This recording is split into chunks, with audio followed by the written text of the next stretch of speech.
A day in our life as a content creator living in Maragusan.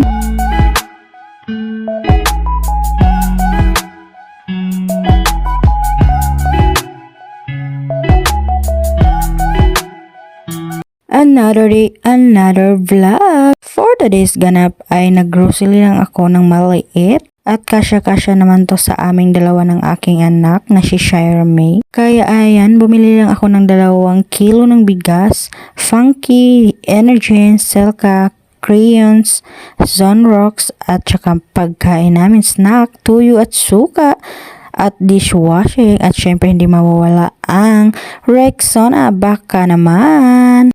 At ayan lang yung mga pinamili ko at nakabayad pala ako dyan ng 300 kapin. My God, ang mahal na talaga ng mga bilihin ngayon guys. Kaya ayan, sinalin ko na yung 2 kilong bigas sa aking lagayan na maliit. Kaya kasya-kasya to sa amin. Kami lang din namang 2 ang kakain ng aking anak. Kaya ayan, nilagay na natin dyan sa aking lagayan.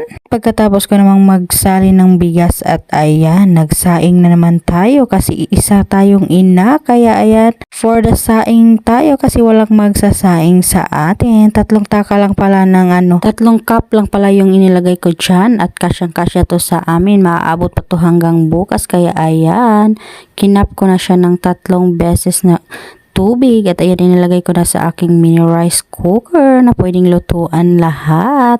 Kahit anong mga putahe ang iluluto mo ay pwedeng-pwede dito. Kaya ayan, napakaganda nito at nasira lang yung takip kasi nga, aywan ko ba. At ayan, nag-restock lang naman tayo ng suka, tuyo, yung pinapakita ko kanina. Kaya ayan, for the restock, trinay ko lang at ginaya ko lang din sa mga mommy's content creator, pero maliit lang tong sa atin kasi wala tayong budget. Kaya ayan, salamat pala sa nagbigay nitong food na ulam namin ngayong hapunan. Kaya napakasarap at hindi talaga to naubos guys kasi ang dami-dami at napakasarap. Thank you sa food.